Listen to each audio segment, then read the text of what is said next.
Chaque année, la République démocratique du Congo perd des millions d'hectares de ses forêts à cause notamment des activités agricoles et l'utilisation du bois pour des fins énergétiques. La province du Congo central connaît un taux de déforestation le plus élevé en Afrique centrale à cause de la demande toujours croissante du bois d'énergie pour la cuisson par près de 95% des ménages de la ville-province de Kinshasa. Une pratique qui va à l'encontre de la protection de l'environnement et qui crée des problèmes de santé.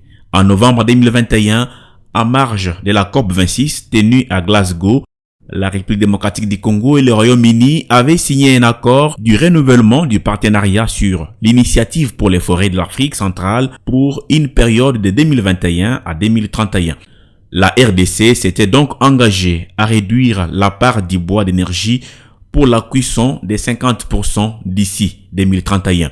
L'une des alternatives est l'utilisation du gaz de pétrole liquéfié, GPL, dont le plan directeur a déjà été élaboré pour la ville-province de Kinshasa avec l'appui du Programme des Nations Unies pour le développement. Le jeudi 3 2023, Kinshasa a abrité un atelier de consultation de haut niveau sur la fiscalité de la filière gaz de pétrole liquéfié en RDC, organisé par les ministères des hydrocarbures avec l'appui technique du PNUD et financier du CAFI à travers les FONARED. Un format dialogue entre les gouvernements, les secteurs privés et les PNUD sous la direction du ministre des hydrocarbures Didier Boudimbu et de son collègue des finances représenté ici par sa vice Onej Selimipa en présence de Guy Bandou, gouverneur du Congo central. L'objectif de ces échanges est de parvenir à un allègement fiscal des sociétés qui œuvrent dans les services GPL afin de promouvoir son utilisation qui du reste a un triple avantage sur la forêt, la santé et l'économie familiale. Prenant la parole en premier, le secrétaire national exécutif du FONARED a indiqué que la réglementation de la filière GPL en RDC fait partie des objectifs du partenariat entre CAFI et le gouvernement congolais afin de réduire la déforestation.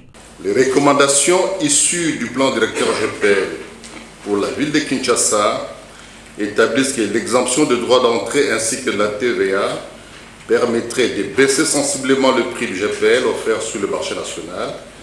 Et il convient de noter que de nombreux pays ont opté pour l'exemption des taxes sur le GPL et sur les équipements irrélatifs.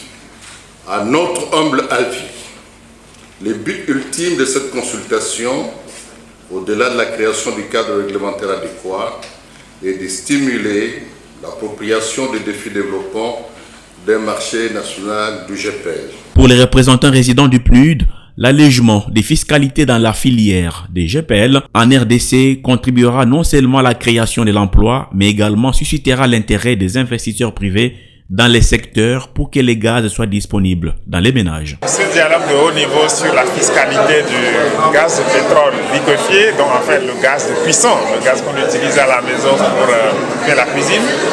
Donc ce dialogue sur la fiscalité, c'est essentiellement pour permettre au gouvernement et aux investisseurs privés d'échanger sur les modalités par lesquelles on peut développer le gaz de pétrole liquéfié et le mettre à disposition des ménages, dont on ambitionne à peu près 250 000 ménages supplémentaires.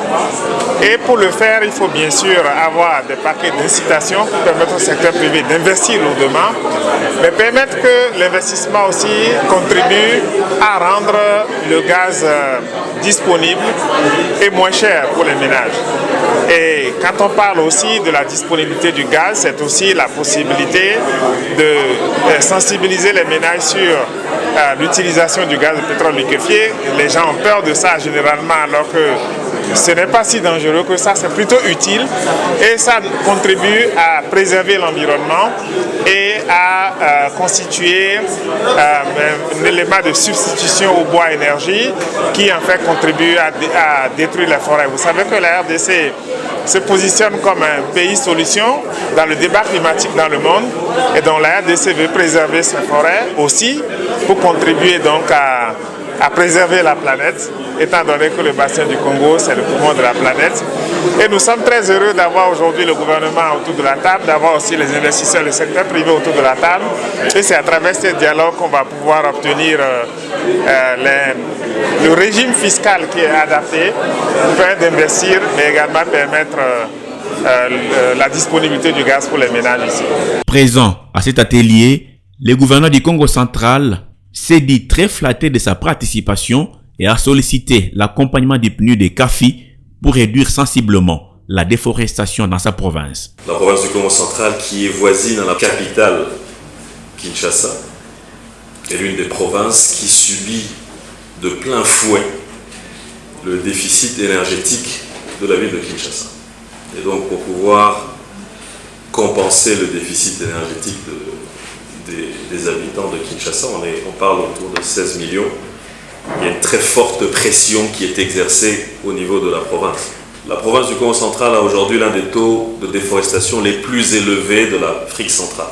Et donc aujourd'hui, moi qui ai longtemps fait cette route, je vois très très bien, au-delà de tous les discours de ce qu'on peut dire sur les effets pervers de la déforestation et de la pression qui est exercée, ceux qui connaissent cette route voient bien qu'au fil des années, la végétation est complètement transformée. Compte tenu de la protection des forêts en RDC et de la substitution des GPL comme alternative nécessaire au bois énergie, le gouvernement va très bientôt engager des discussions avec les différents experts des ministères concernés pour trouver le plus rapidement possible une solution d'alléger certaines taxes dans cette filière, a rassuré Didier Bodimbu, ministre des Hydrocarbures, aux côtés de la vice-ministre des Finances. Aujourd'hui, cet atelier de consultation de haut niveau sur la fiscalité de la filière GPL est un signe de la volonté de l'État congolais à faciliter la promotion du GPL pour les objectifs évoqués si haut. En effet, selon l'enquête menée, l'exemption de taxes d'importation et de TVA permettrait de baisser sensiblement le prix du GPL. Dans l'état actuel des choses, à cause de cette taxe, le gaz revient très cher aux consommateurs finaux. Ce coût est estimé à $2 le kilo en République démocratique du Congo, contre en moyenne 0,91 $ le kilo au Congo-Brazzaville et $1 le kilo en Angola, $1,5 le kilo au Rwanda, d'où provient le gaz à travers un marché illégal transfrontalier. Alors que pour le processus d'élaboration des textes juridiques sera lancé par mon ministère, avec la participation des parties prenantes, y compris le secteur privé, je voudrais vous rassurer de la volonté du gouvernement de prendre les dispositions pour un allègement des taxes et TVA sur le GPL. Nous vous félicitons pour le leadership que vous impulsez pour faire du GPL une alternative au bois d'énergie dont les bénéfices de son utilisation ne sont plus à démontrer sur notre forêt, notre santé, ainsi que l'économie familiale et nationale. À cet effet, une étude approfondie sur la question sera menée par les experts du ministère des Finances en vue d'aboutir à la détermination d'un régime favorable à la filière GPL. Une réponse aux desiderata présentés par la délégation des acteurs du secteur privé, au gouvernement de la République et aux partenaires techniques et financiers. C'est que la filière GPL peut emmener énormément d'emplois. C'est une filière lourde. Il y a de l'importation, il y a du stockage, il y a de la logistique et il y a enfin de la distribution. Et toutes ces filières-là ont besoin de beaucoup d'hommes, de beaucoup de gens pour que les filières tiennent. Donc économiquement, nous sommes un secteur très pourvoyeur d'emplois.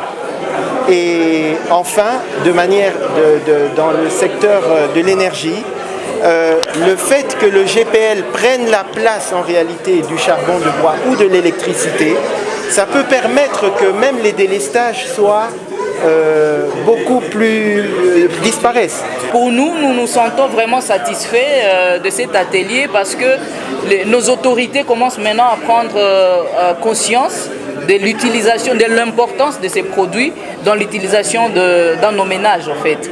Au-delà de ça, donc nous comptons accompagner le gouvernement à donner des bonnes informations, à donner une bonne éducation sur l'utilisation du GPL, mais aussi un autre défi est qu'il n'y a pas suffisamment d'infrastructures pour la filière du GPL. Notons qu'au cours de ces échanges, les coordonnateurs du programme élargi FONARED, Kwadjo Ngoran, a fait une brève présentation des différentes recommandations du plan directeur des GPL pour la ville de Kinshasa avec tous les avantages qui en découleront pour la République démocratique du Congo.